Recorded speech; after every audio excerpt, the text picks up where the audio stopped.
আসসালামু আলাইকুম ৰহমতুল্লাহি ওবৰাকাতু।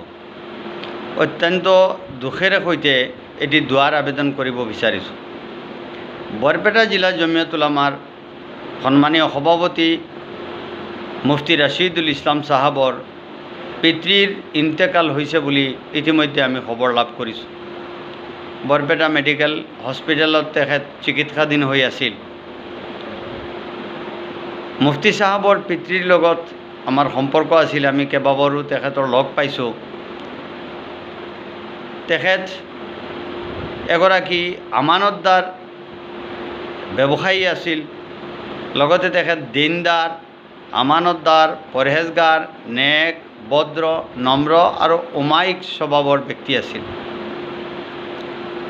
আজি তেখেতৰ বিয়োগত মুফতি সাহাবৰ লগতে তেখেতৰ পৰিয়ালৰ লগতে আমি জমিয়তৰ সকলোৱে মৰ্মাহত হৈছোঁ। আমি খবৰ পাইছোঁ অঞ্চলত তেখেতৰ বিয়োগৰ কাৰণে এক শোকৰ ছাঁ পৰিছে, শোকে বিৰাজ কৰিছে।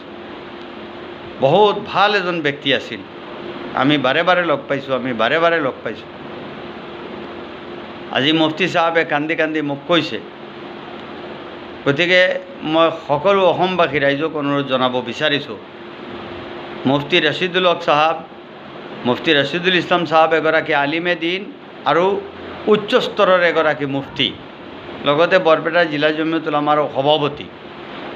গতিকে আহক আমি সকলোৱে প্ৰত্যেকজন মুৰ্দেগানৰ লগতে মুফতি সাহাবৰ পিতৃৰ কাৰণেও দোৱা কৰোঁ, যাতে আল্লাহ তবাৰক তাআলাই তেখেতক জান্নাতৰ আলা মকাম দান কৰে আৰু পৰিয়াল পৰিজন আত্মীয় স্বজন সকলোকে আল্লাহ তাআলাই ধৈৰ্য ও সবৰে জমিলৰ তৌফিক দান কৰক।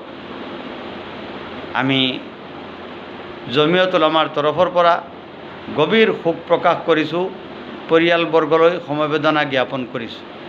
আল্লাহ তবাৰক তাআলাই সকলোকে ধৈৰ্যৰ তৌফিক দান কৰক আৰু মৰহুমক আল্লাহ তাআলাই জান্নাতৰ আলা মকাম দান কৰক। আমিন।